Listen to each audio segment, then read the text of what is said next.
National Hurricane Center putting out hourly updates. I've got to tell you, I've been doing this a long time, Chris. We actually worked with them down at the Hurricane Center. I've never seen hourly updates. You take a look here. It's a 6 a.m. update. And normally we get them every 6. You can count on every 6 hours. 5 a.m., 11 a.m., 5 p.m., 11 p.m. But if it's a big storm, they'll go every 3 hours. They're going every hour right now. So here's your 6 a.m. update. Brand new information for you. Winds 130 miles per hour. You have a Cat 4. It is moving. This is a key element right here. It's moving to the northwest at 8 miles per hour. So it's slower than it was yesterday, about half the speed that it was moving yesterday, 30 miles south-southeast of Key West, Florida. Let's zoom in tight on Key West, Florida. All right, now we're talking 30 miles to the eye, so that would be like 3.5 hours from now, so like 9:30 or so that they'd have a landfall with the eye.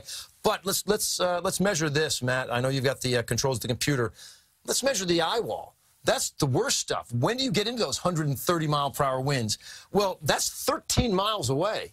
And it's moving at 8 miles an hour. You got about an hour and a half, and then it's really going to start hitting big time in the lower Keys. Let's show you the track from the National Hurricane Center and how they see things working out.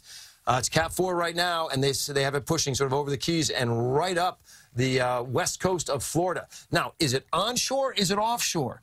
You know what? Nobody wants to root for an eye wall for an eye landing, but a landfall would at least give you the eye of the storm, which is a little calmer. If it just stays offshore, it's going to maintain itself stronger, which is what this is sort of depicting. So by the time it's up to the middle of the state, you're still holding on to a Cat 3 hurricane and then pushing all the way up into portions of Georgia and Alabama, probably as a Cat 1. Finally, have a tropical storm in the Tennessee Valley. It is going to be a long day. And it's not just today, but today is the big day. But I think it's going to be lingering into Monday as well with some big effects. So got a long way ahead of us. Let's go over to my colleague, John Elliott, who's got more on some of the effects of this storm.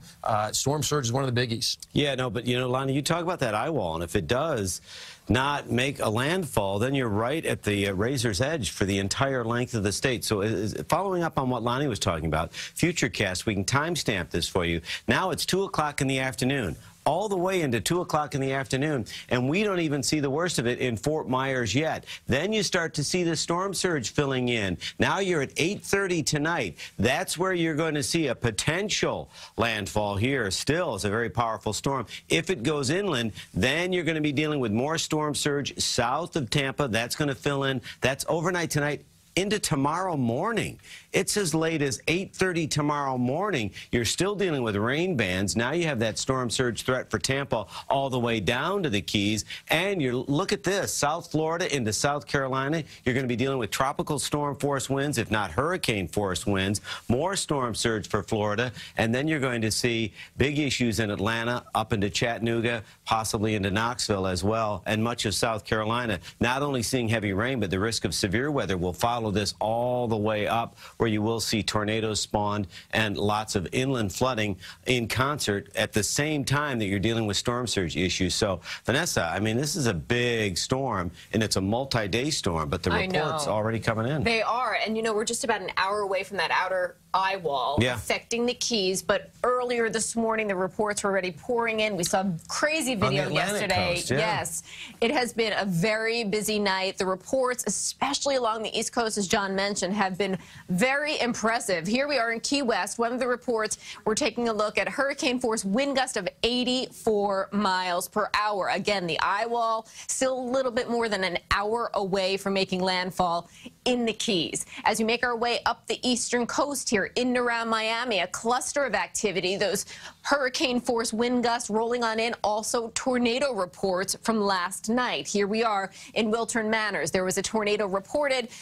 This happened around 6:40 last night. We had a couple clustered around that time. There is a tornado watch in effect for much of the southern half of the state until roughly noon today. Another one from Fort Lauderdale. Here we see multiple reports and videos of a waterspout offshore. And you know what? Fort Pierce is getting the worst of it as we make our way up the coast there.